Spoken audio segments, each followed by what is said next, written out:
Hashem, Elokeinu el echad, Tzadik Hashem bechol drachav, Bechasid b'ma'asav. Shema Yisrael Hashem, Elokeinu el echad, Avinu el hameyuchad. Shema Yisrael. La Torah, les mitzvot, c'est l'antidépresseur.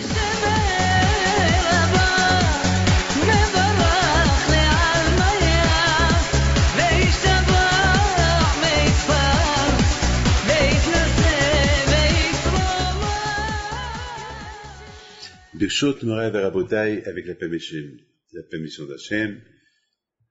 J'espère que vous avez tous passé de bonnes fêtes. Et maintenant, nous reprenons nos habitudes, une fois par semaine, les cours. Aujourd'hui, c'est jeudi, mais si Dieu veut, à partir de la semaine prochaine, vous allez commencer à avoir votre cours le mercredi, parce qu'aujourd'hui, je viens d'arriver des États-Unis, donc je ne pouvais pas faire le cours hier. Alors, aujourd'hui, nous allons parler un peu de deux parachiotes. La première paracha, c'est la paracha de Bereshit, et cette semaine, c'est la paracha de Noah. Et on va essayer de faire une connexion entre les deux parachiotes. Donc, les deux parachiotes, l'une Bereshit, l'une c'est Noah.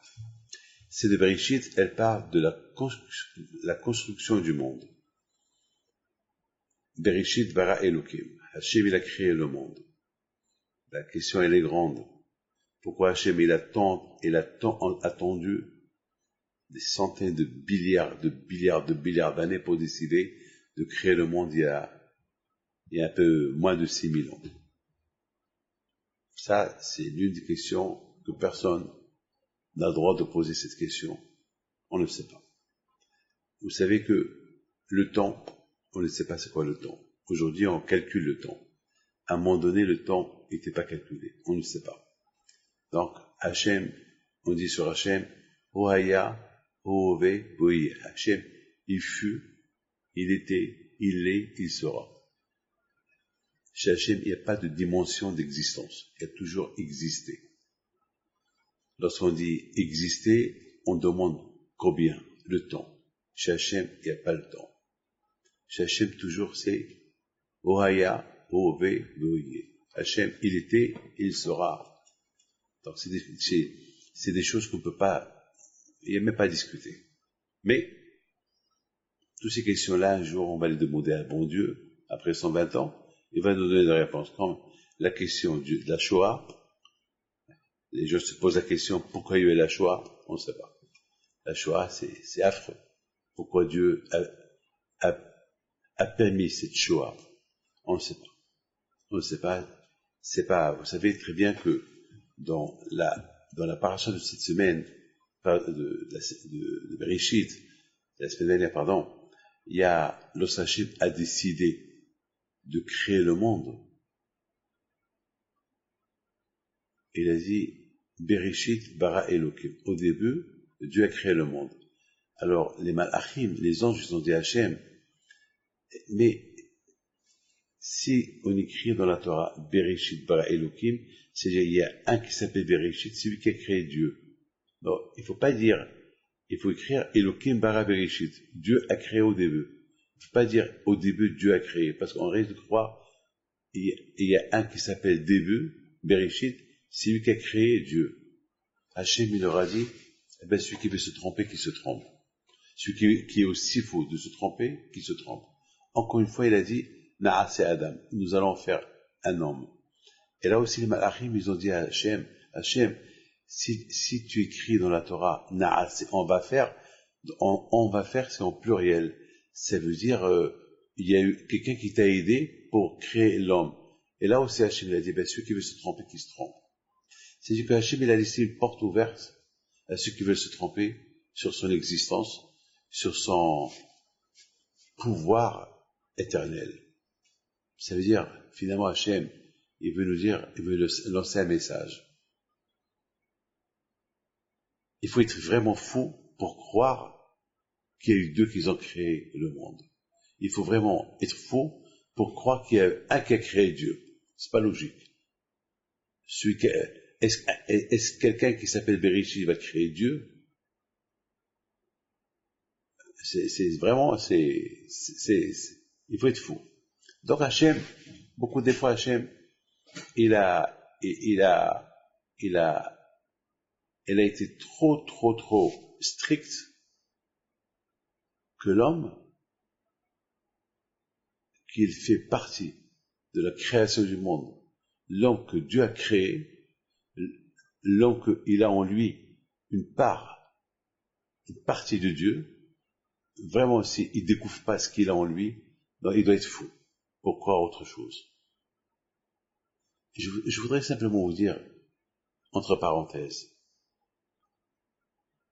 il y a beaucoup de gens qui croient que l'argent, ils vénèrent tellement l'argent que pour eux, l'argent, c'est Dieu. Ils vénèrent tellement leur idole, la télé, le football, ou un chanteur, ou je sais pas quoi, que tout passe en priorité. Tout passe par exemple. Tout passe en seconde position. Et dans leur tête, la priorité, c'est l'argent, le football, etc., etc., etc. Donc, celui qui veut se tromper, qui se trompe. Ce matin, j'arrive de New York. Et puis, avant d'atterrir, il y avait, non, je m'excuse, c'était hier soir. Hier soir, lorsque on entrait dans l'avion, et voilà, il s'est passé quelque chose d'incroyable. Il s'est passé que j'étais en train d'écrire. Bon, il y a des passagers qui rentrent, et mes yeux, j'écrivais, et voilà, j'entends une voix. Une femme. Et mon cher rabbin, ne croyez pas que je suis un tzaddik. Ne croyez pas que parce que j'ai une barbe blanche, je suis loin de mon Yitzhara. Tout le monde a son Yitzhara. Et puis, on dirait que cette voix, je la connais. Et puis, quelque part, j'ai dit, bon, je lève les yeux pour voir qui est-ce. C'est une femme, peut-être c'est honteux que je lui dis pas bonjour, peut-être elle parle à haute voix pour que je l'entende, pour que je lui dis bonjour.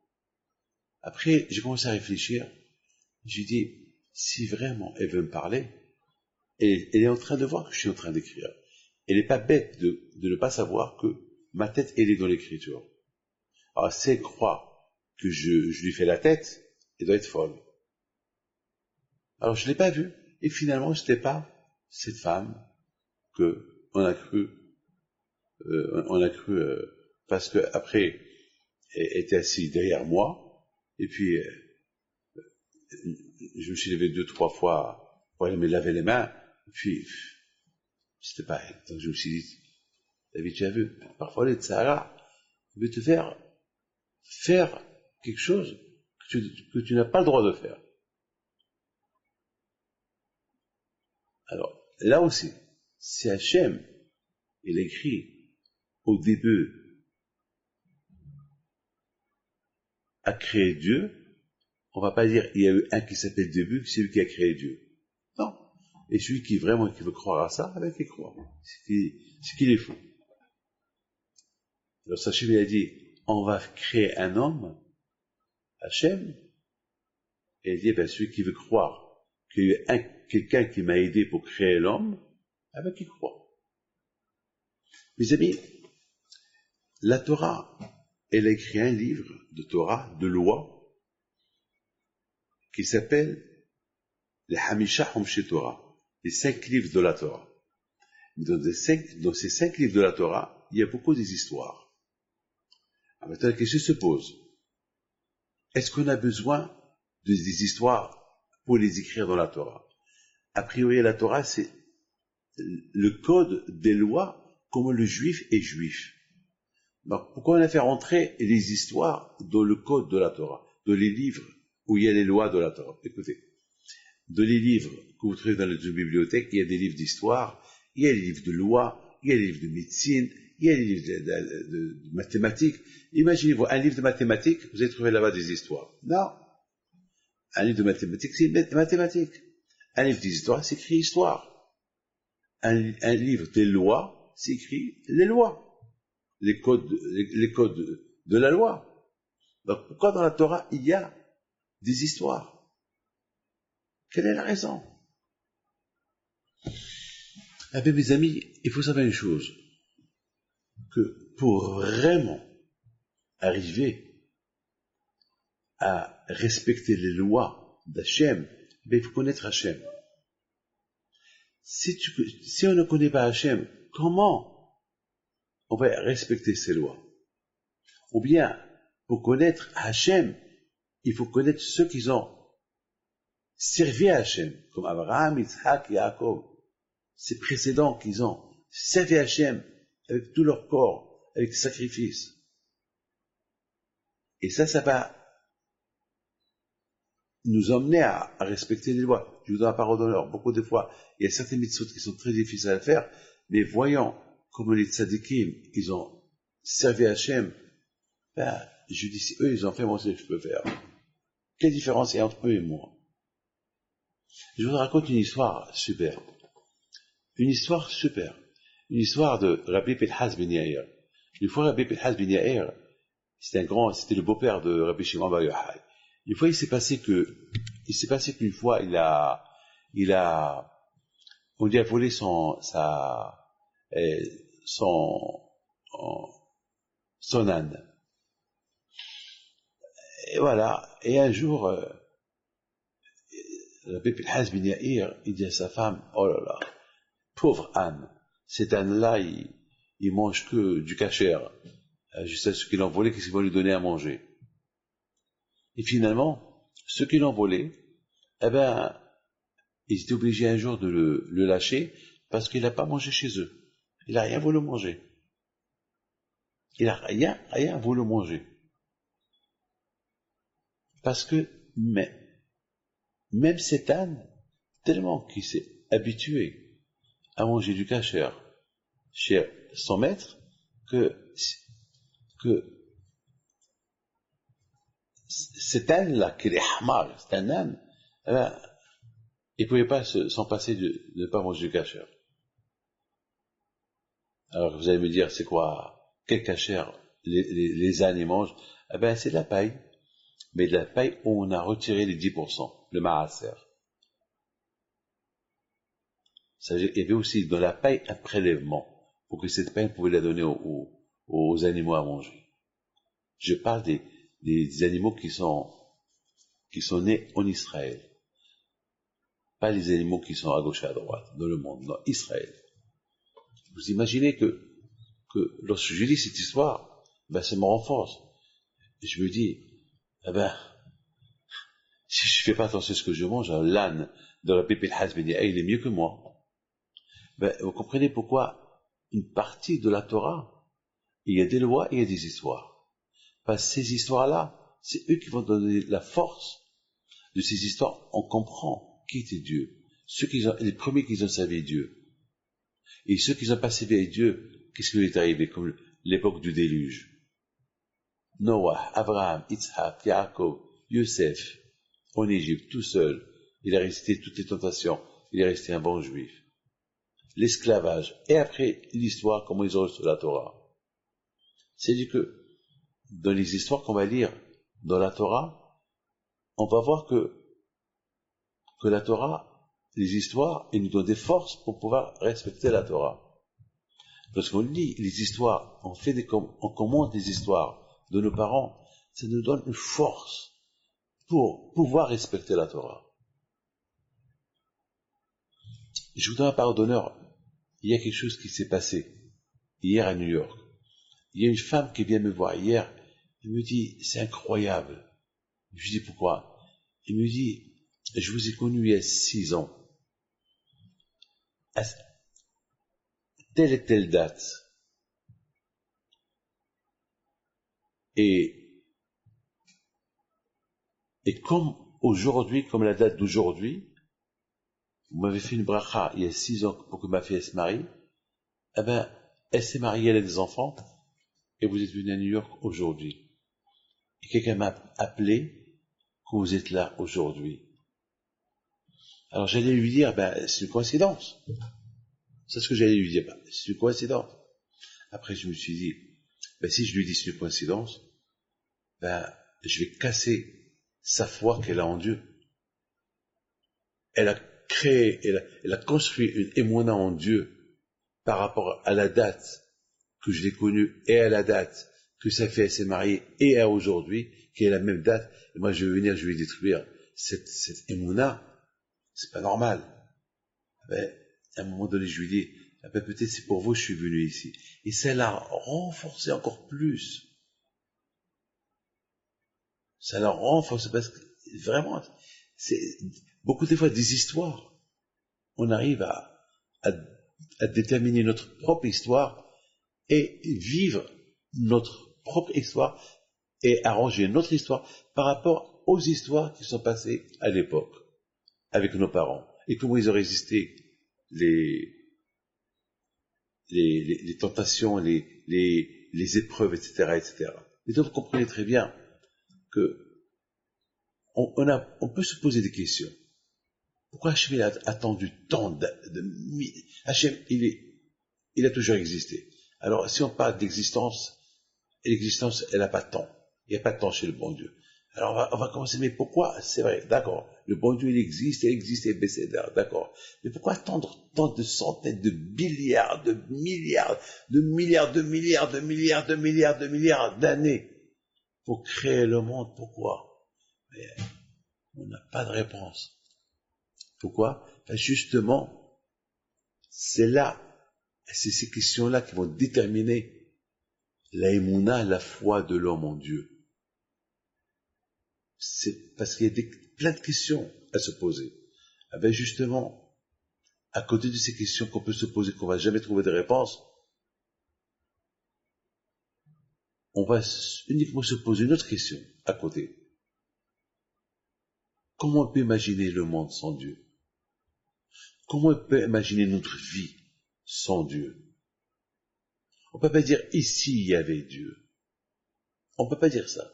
Parce que toujours Dieu a existé. Et c'est là où il y a le Sahara. Ben justement, si on lit la paracha de Bereshit, on va voir que la première femme qu'elle a commencé à avoir des doutes, c'est Hava. Lorsque le Nahash lui dit, dis-moi, Dieu t'a dit de ne pas manger de cet arbre-là. Oui, tu sais pourquoi? Parce que Dieu, il a peur que si vous mangez de cet arbre, vous allez devenir comme lui. Vous allez devenir comme lui. Donc Dieu, ça ne l'arrange pas. Alors elle a commencé à se poser des questions. Mais moi, maintenant, avant qu'elle se pose des questions, moi je me pose des questions sur elle. Mais comment tu crois à quelqu'un qui...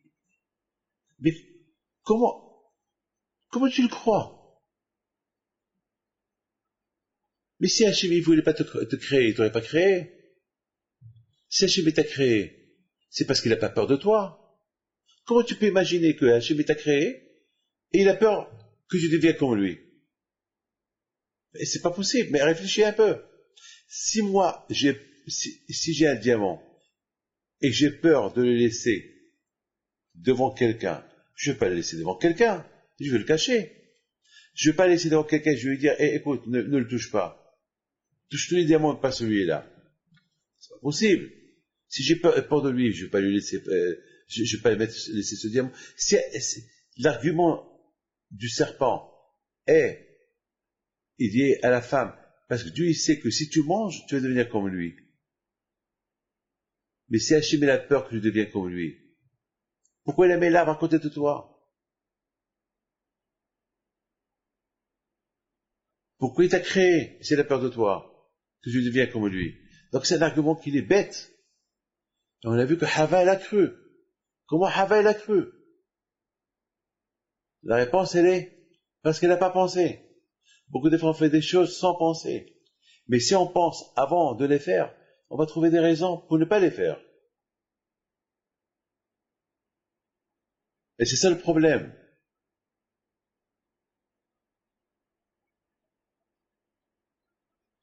Qu'est-ce qui s'est passé? Elle a mangé. Elle a mangé de cet arbre interdit. Il vient Adam, elle le force, elle lui donne à manger. Mais Adam aurait pu dire non.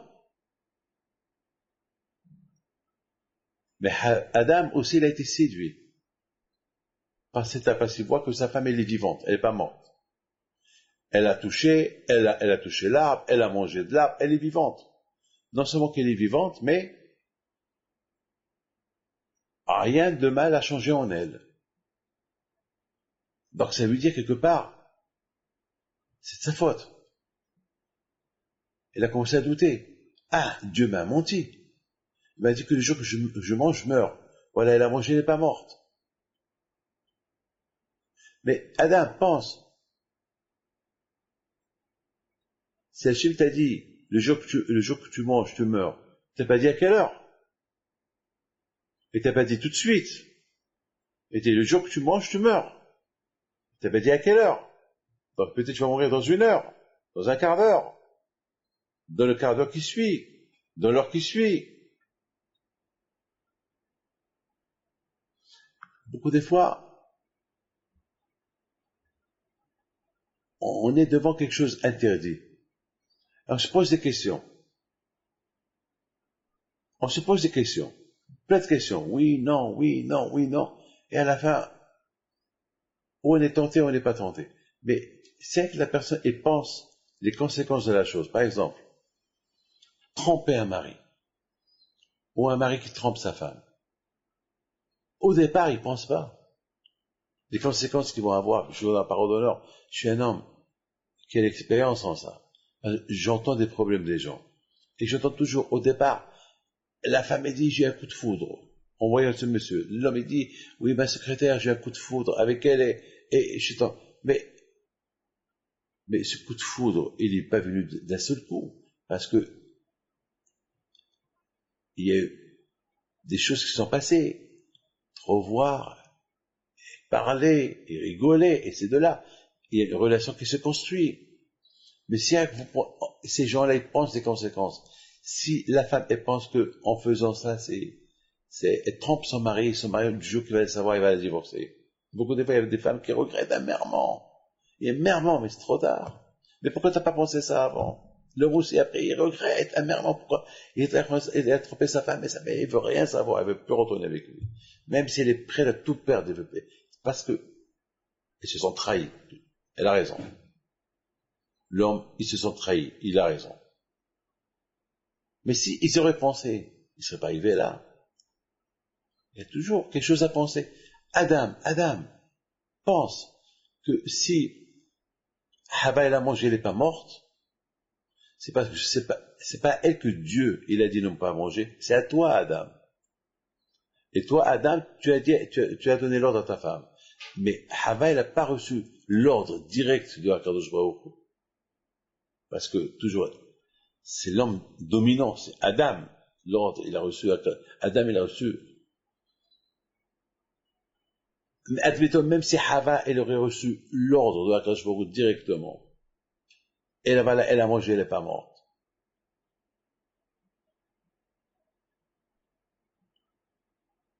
Alors, ça ne veut pas dire parce que Dieu, il est faible, si elle n'est pas morte. Il se peut qu'il y ait des raisons que nous, on ne sait pas. Que toi, tu ne sais pas. Toi, Hava, tu ne sais pas. C'est pas à toi de rentrer de savoir qu'est-ce qu'il a Hachem dans sa tête.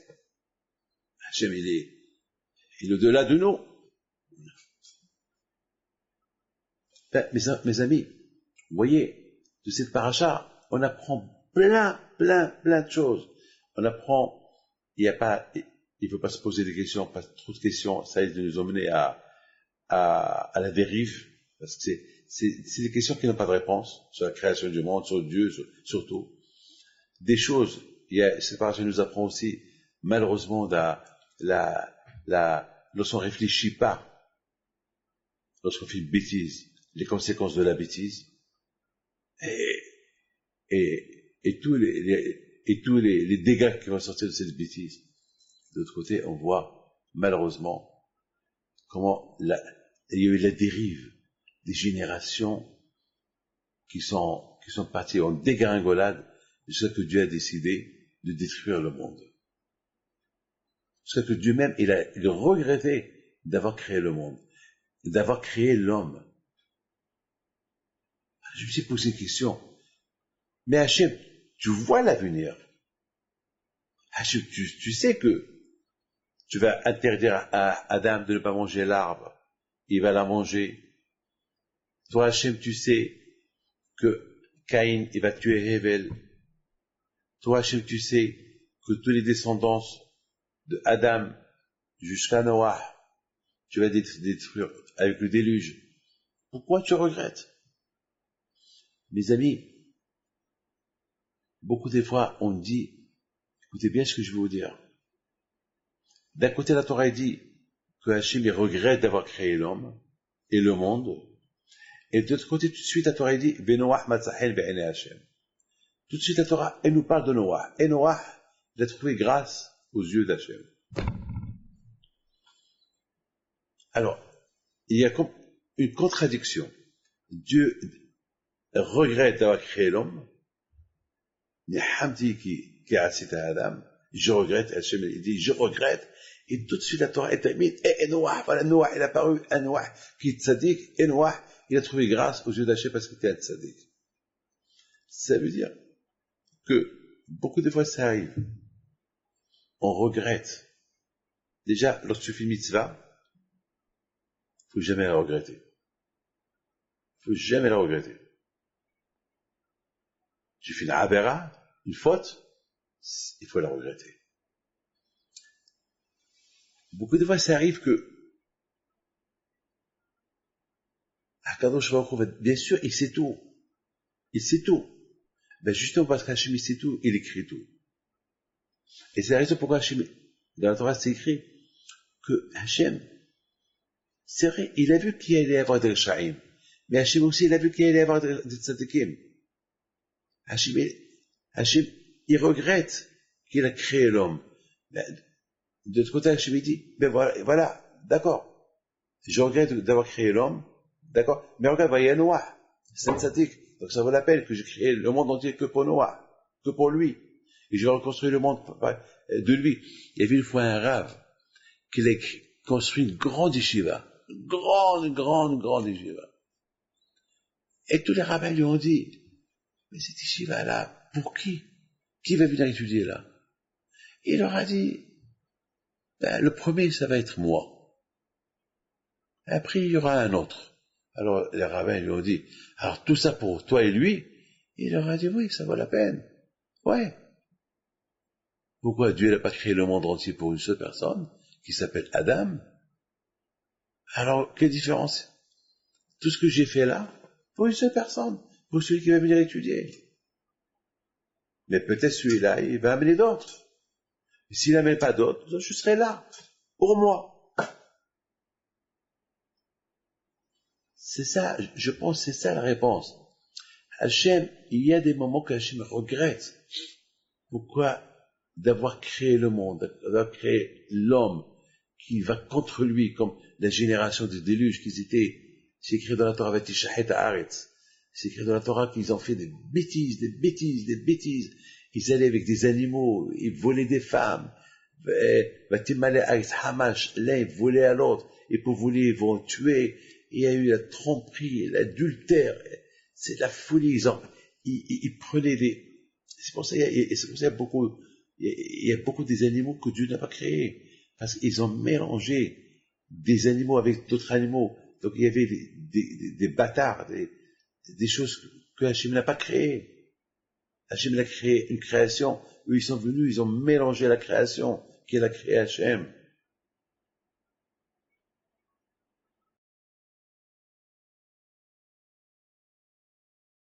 Mais de l'autre côté, Hachem, il dit, il faut savoir une chose. Hachem, il sait que tel va être un rachat toute sa vie. Et malgré tout, le bon Dieu va le créer. Pourquoi? Parce qu'il y a des choses que nous on ne voit pas, que Hachem seul les voit. Hachem, s'il commence Hachem à couper l'espoir à chacun, donc il n'y a pas de monde. Hachem, il préfère ne pas voir ce qu'on va faire. Chaque année à Kippour, on fait Teshuvah. Et chaque année, on recommence. Alors, heureusement qu'Hachem, il nous donne toujours des chances. Il y a toujours Hachem, il dit peut-être, il va y avoir quelque chose. Peut-être. Ce peut-être-là, Hachem, il coupe pas espoir. Imaginez-vous que, avec tous ces Réchaïm qu'il y avait, le bon Dieu aurait détruit le monde. Alors, et Abraham, et Yitzhak, et Yaakov, qui se sortaient de Noah. Et non. Et tous les tzadikim. Et tous les Hassidés au Mota'olam. Il y a beaucoup des non-juifs qui sont tzadikim. Alors quoi? Et qu'ils ont, d'après le Rambam, ils ont Gan Eden. Alors, c'est la raison pourquoi la Torah tout de suite dit, ben non, Ahmad Sahem Enesh. C'est vrai. Hachem dit, je regrette d'avoir créé le monde, mais ça vaut la peine que j'ai laissé le monde, que j'ai créé le monde que pour celui-là, ce Noah-là, qui est tzaddik. Ah, maintenant, je me suis posé une très belle question. Alors, la Torah, elle termine la parasha de Bereshit avec Noah a trouvé grâce aux yeux d'Hachem, et la parasha de cette semaine, Noah, la Torah, elle nous parle de quoi? Elle nous parle de voici les descendants de Noah. Noah était tzaddik, Tamim était un grand tzaddik super, et Noah était Elohim Ta'alir Noah, et Noah, il a résisté toutes les tentations de son époque, tout le monde était Réchaïm, il était un tzaddik. C'est pas facile de vivre avec des Réchaïm et d'être tzaddik, c'est pas facile, c'est pas évident, et lui était tzaddik. Alors je me suis posé une question, pourquoi la Torah, elle parle pas de ce dernier verset qu'il est écrit dans la parasha de Bereshit, et Noah a trouvé grâce aux yeux d'Hachem, pourquoi on ne le met pas de la parasha de Noah? On va écrire, voici les descendants de Noah. Noah était tzaddik, il était humble, il avait 3 enfants, et Noah a trouvé grâce aux yeux d'Hachem, et Hachem a décidé de détruire le monde, et de reconstruire le monde avec Noah.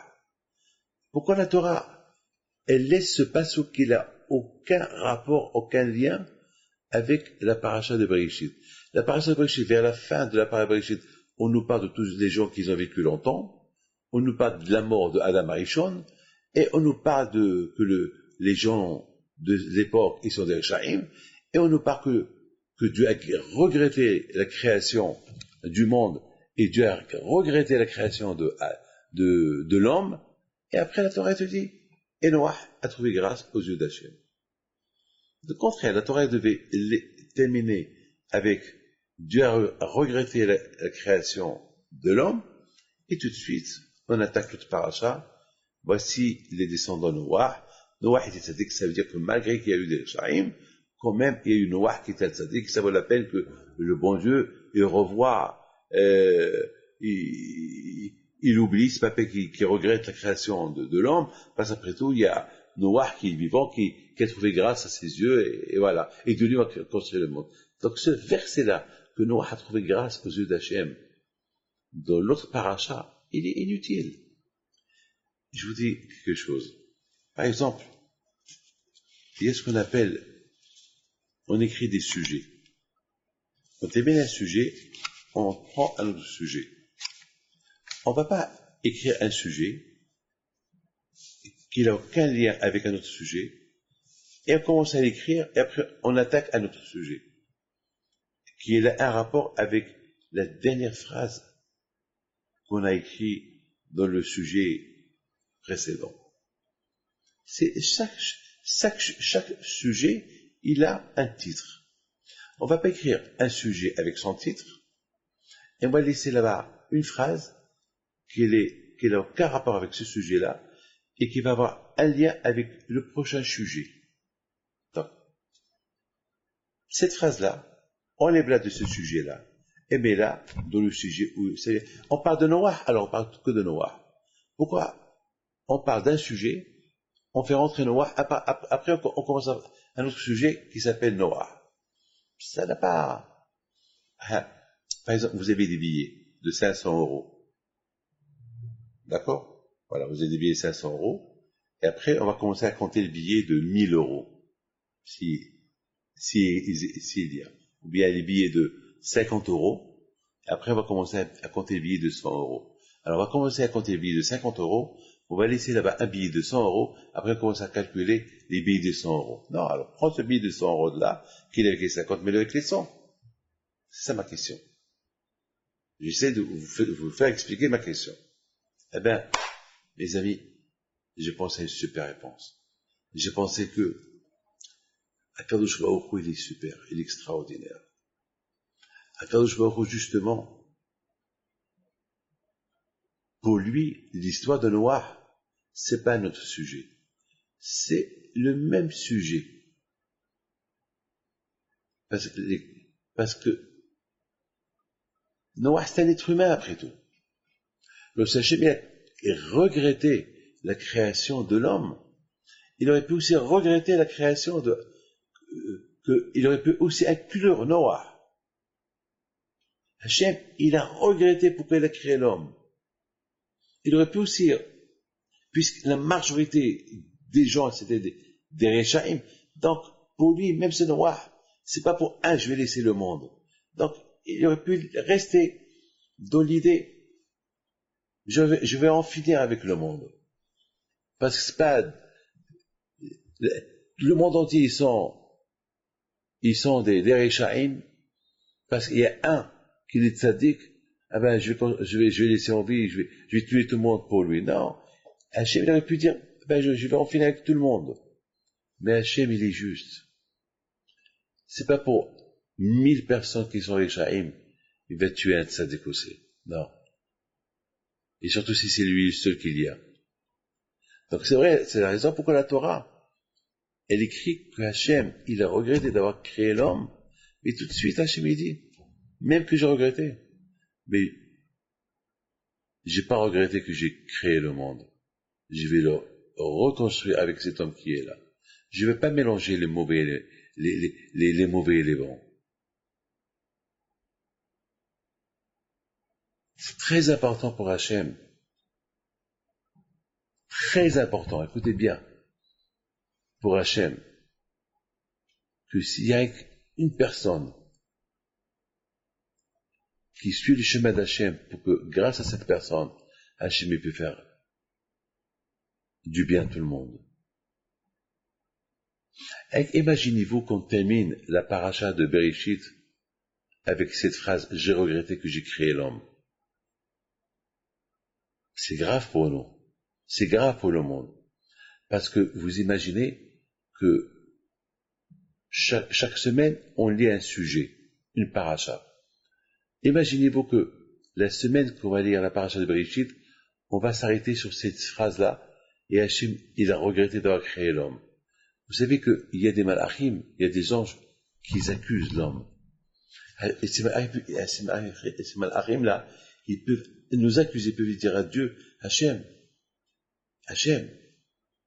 tu vois, eux-mêmes, ils ont lu Shabbat, les Juifs eux-mêmes, ils ont lu Shabbat, et Dieu a regretté d'avoir créé l'homme, parce qu'ils sont mauvais, et regarde ce qu'ils font encore. Ils continuent à être mauvais. C'est la raison pourquoi il a voulu que cette phrase-là, elle reste à côté de la phrase que Noah a trouvé grâce aux yeux d'Hachem, à côté de la phrase et Dieu a regretté d'avoir créé l'homme. Pour nous dire que même que Hachem a regretté d'avoir créé l'homme, mais lorsqu'il y a une seule personne qui suit le chemin d'Hachem, pour cette personne-là, Hachem, il est prêt à tout refaire, à tout reconstruire. C'est extraordinaire. C'est deux parachutes. Regardez, hein, la première lettre de la paracha de Bereshit, elle s'appelle Bet. Bereshit, Bet. La première lettre de la paracha de Noah, c'est Nun. Alors si on prend le Bet et le Nun, ça fait Ben. Ben, ça veut dire, c'est le chiffre 52. 52, c'est 2 fois le nom de Dieu. 2 fois 26. Ça veut dire que lorsqu'Hachem a créé le monde, il a vu qui va avoir des Rechaim. Et malgré tout, il a créé le monde. Une fois que Hachem, il a encore recréé le monde avec Noah. Hachem, il a vu qu'il allait avoir des Rechaim qui vont sortir de Noah. Et malgré tout, Hachem, il a créé le monde. Hachem. Dieu, à la première création du monde, il a créé le monde avec miséricorde. Encore Hachem, une fois qu'il a redétruit le monde avec le déluge, il a recréé avec Noah. Encore Hachem, il a utilisé sa miséricorde, sachant qu'il va avoir des Rechaim. Pourquoi? Parce qu'Hachem, il a vu qu'il va avoir des tzadikim. Et Hachem, il s'est dit, uniquement par rapport à ces tzadikim-là, Abraham, Yitzhak, Yaakov, qui vont sortir après le déluge, je vais maintenir le monde. C'est extraordinaire. C'est extraordinaire. Je voudrais, mes amis, partager avec vous quelque chose d'extraordinaire que j'ai vécu Shabbat dernier. J'ai passé le Shabbat dernier à Capri, en Italie. Et c'est la première fois que je vais en Italie. C'est la première fois que, une fois j'étais en Italie, à Rome, à l'aéroport, mais pas le sol italien. Ça veut dire, je connais pas l'Italie. Surtout Rome, Naples, tout ça, Capri, tout, mais j'ai eu une sensation. Vraiment, j'ai eu une sensation lorsque j'étais là-bas. Je me suis dit, tu te rends compte, David, mais tu te trouves dans l'Empire romain. Cet empire qu'elle a dominé le monde.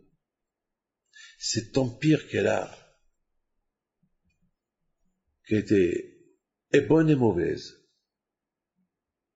Mais c'est un empire aussi qu'elle a détruit le temple et que nous a exilés dans le monde. Ils ont détruit le temple, et surtout à l'époque de Adrianus, l'empereur Adrianus, qu'il a sauvagement tué des millions de juifs. L'histoire, elle est monstre. Rome est connue par sa cruauté de l'époque. Il voulait avoir le monde entier assez. Et j'ai vu dans l'histoire que Adrianus, tout le temps, il voyageait pour renforcer l'Empire romain. Et j'ai commencé à dire, David, tu te rends compte, tu es à Rome, tu es à Capri, tu es en Italie. Et tu es là. Et à Capri, j'ai donné des cours de Torah. J'ai fait le Kiddush. On a fait Shabbat. C'est Adrianus, ces empereurs romains qui n'ont pas voulu qu'on respecte la Torah. Et celui qui a étudié la Torah a été assassiné, tué comme Rabbi Akiva, comme Rabbi Shimon ben Gamliel. Et on est là, on donne des cours de Torah, on fait Shabbat, on s'élève un mariage. Et c'était un mariage des gens qui ne sont pas religieux. Mais j'ai donné une condition. Je veux que toutes les femmes se couvrent. Tout le monde a eu des chalets, des châles pour se couvrir. Et j'ai fait.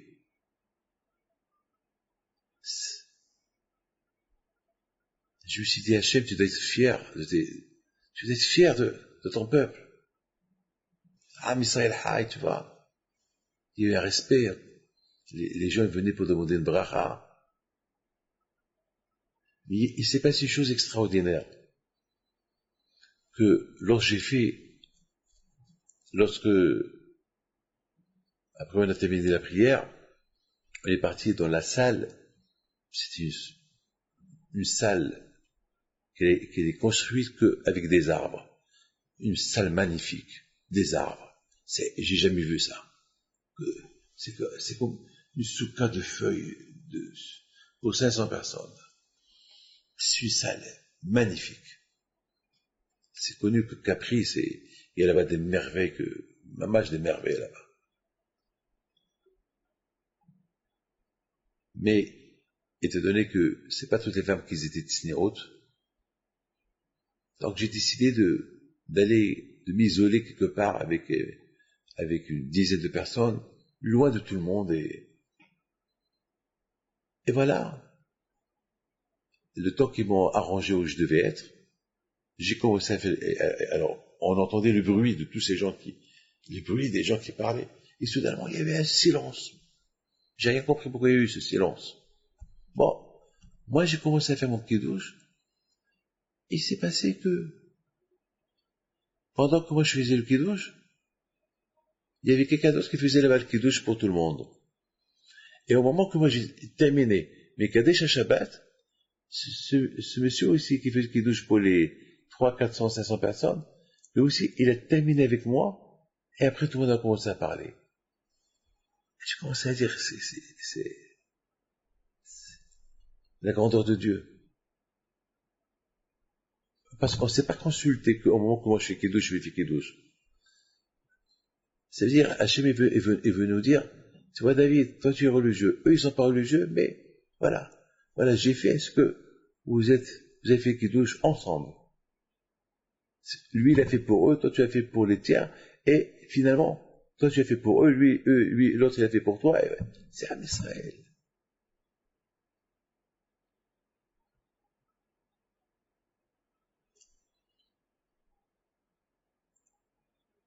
Je me suis dit, eh ben, ça valait la peine de venir passer Shabbat à Capri, loin de la Yeshiva, uniquement pour voir comment des gens riches, qui n'ont aucune connexion avec la Torah, soudainement, s'ils veulent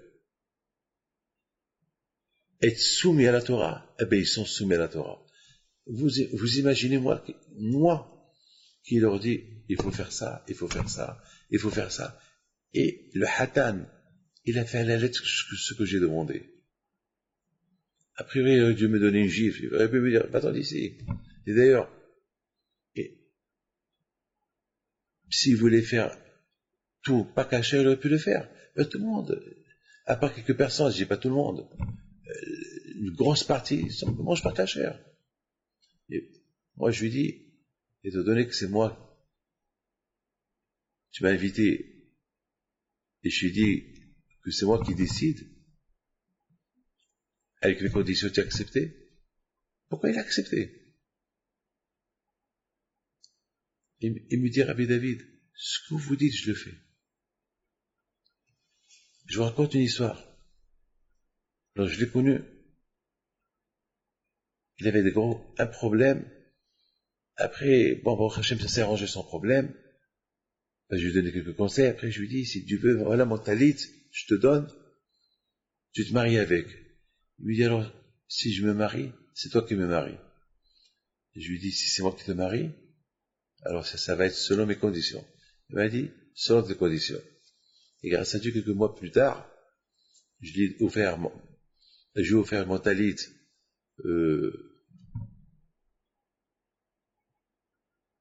je sais pas, je ne me rappelle pas quand. Quelques mois plus tard, c'était Kippour. À Kippour, il l'a mis. Après Kippour, il a connu sa femme. 6 mois plus tard, il s'est marié.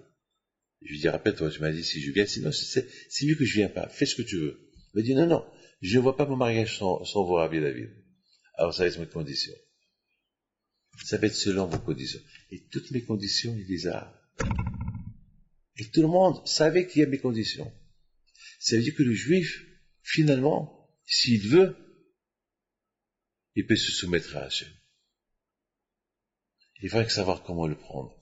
Et c'est ça ce que Hachem reproche à Noah. Hachem dit à Noah,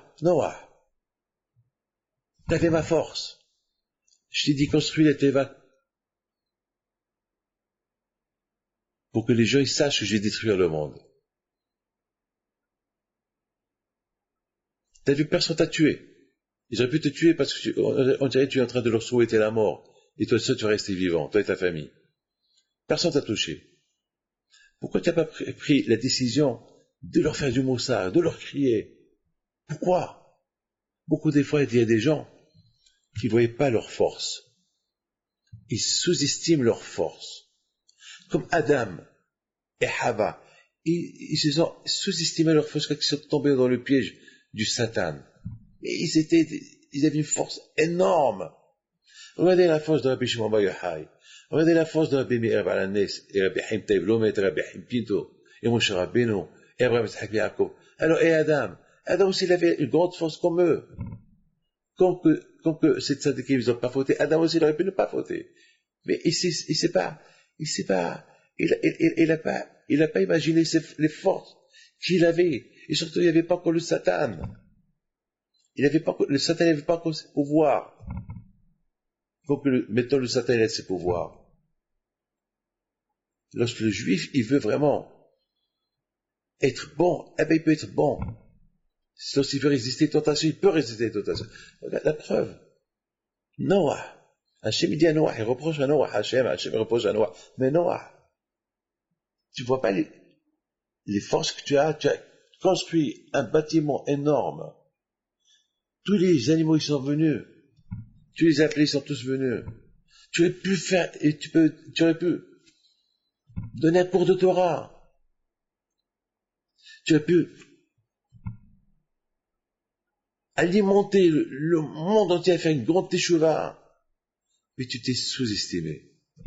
Tu as estimé tes capacités pour construire la teva, et tu n'as pas estimé que ta capacité pour rendre les gens dans le bon chemin de la Torah. Tu les as, ces Réchaïm, ils sont tous morts Réchaïm. Et c'est à cause de toi, Noah. Tu t'es sous-estimé que tu n'étais pas capable. Il y a beaucoup de gens qui disent, je ne suis pas capable. Pourquoi je ne suis pas capable? J'ai sûr que tu es capable. Regarde ce monsieur-là. Ce qu'il a fait à tout le monde, à tous ses invités, mais il faut le faire. Donner tous ses invités du kasher, faire kiddush, les faire prier. Toutes les femmes qui se couvrent à côté des femmes, ils étaient habillés en Chanel, Christian Dior, le défilé militaire féminin, toutes les belles, les plus beaux vêtements du monde. Toute la richesse du monde était à Capri. Tous les avions privés du monde étaient à Capri. Et personne n'a dit non. Le marié, il a dit, Rabbi David, il va nous marier, il veut que toutes les femmes, il n'y a pas de dos nus. Ils ont écouté. C'est une force. Et j'ai donné un cours. On a été super content tout le monde. Après, tout le monde venait pour des brachot. Alors, je dis à tout le monde, il faut demander une bracha. À la Kala, tout le monde a couru chez la Kala pour demander une bracha. Les Juifs, il a les Mouna. Les Juifs. Lorsqu'on veut montrer des forces, on a ces forces. Les amis, vous êtes bien compris maintenant ces deux parachutes qui sont super. Le lien entre Bereshit et le lien entre Noah. Bet Nun, quand je voulais utiliser ces miséricordes pour maintenir le monde jusqu'à maintenant. Jusqu'à maintenant.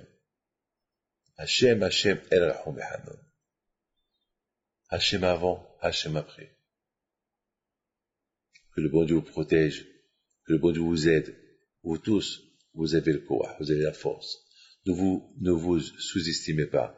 Vous êtes incapables de faire mikvé, nida, métit filine, se lever le matin, prier, manger kasher. Vous êtes tous capables. Vous avez des forces. Et si vous voulez, vous pouvez. Et le jour que vous allez réussir, eh bien, le bon Dieu va dire, eh bien, ça va être la paix que j'ai laissé le monde, que j'ai maintenu le monde, que pour vous, que pour toi. Chacun c'est un monde. Que Dieu vous protège. Amen. À la semaine prochaine, si Dieu veut, la paracha de l'Akhir.